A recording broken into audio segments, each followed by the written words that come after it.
couple of crossbred males here in the pen. We've got 17-2 and 20-11. The 17 litter would be Saved by Grace on Bow Before Me. The 20 litter, No Comparison, Rockstar, Never Before. Yep, we'll start with the traditional belted male here. That's 17-2, so that would be the Saved by Grace pig.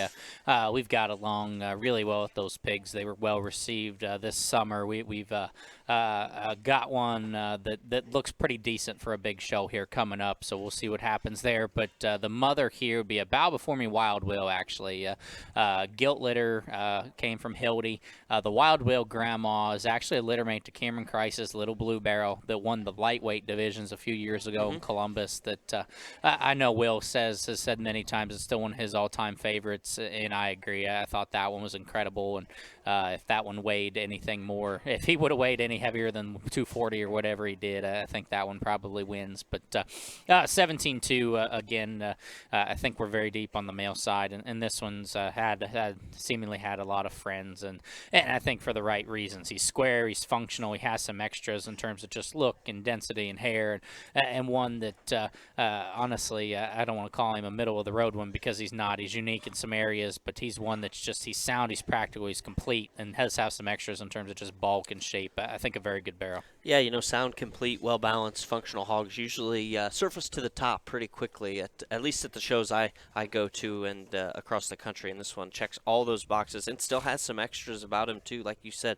so, some shaggy legs, a lot of hair, density, big feet with even square toes. I like the way he utilizes that hind leg.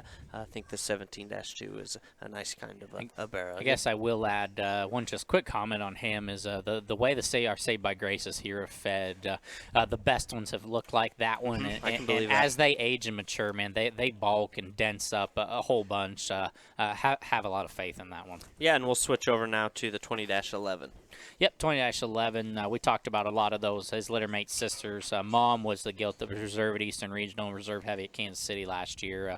Be the mom of the barrel that wins McClellan, Texas for the McCormick crew, and the gilt that was third overall there at the Winter Classic. And 20-11 is a barrel that I guess I have a ton of faith in. That's a big stout mug on one that's incredibly attractive from the side. He's shapely up high. His squareness and build and athleticism is very, very good. And honestly, he looks a lot like that barrel that got along real well in Texas there a few weeks ago did at this age. And that sow line and pedigree, this is one that makes me excited, and I have the utmost confidence you take this one home, put him on feed. When this thing fleshes and bodies, I think you're going to be very, very excited to go feed in the barn every day. Yeah, it looks like one that you can push and shove on if you want to, because he can handle that with stout features and big feet. And again, we sound like broken records all day, but we're saying things that I think are important to know as the buying public. I love his attractive look from the side with his stout, dense skull too. So I like both these male hogs a great deal. Again, it was 17-2, and then Abby's on the 20-11.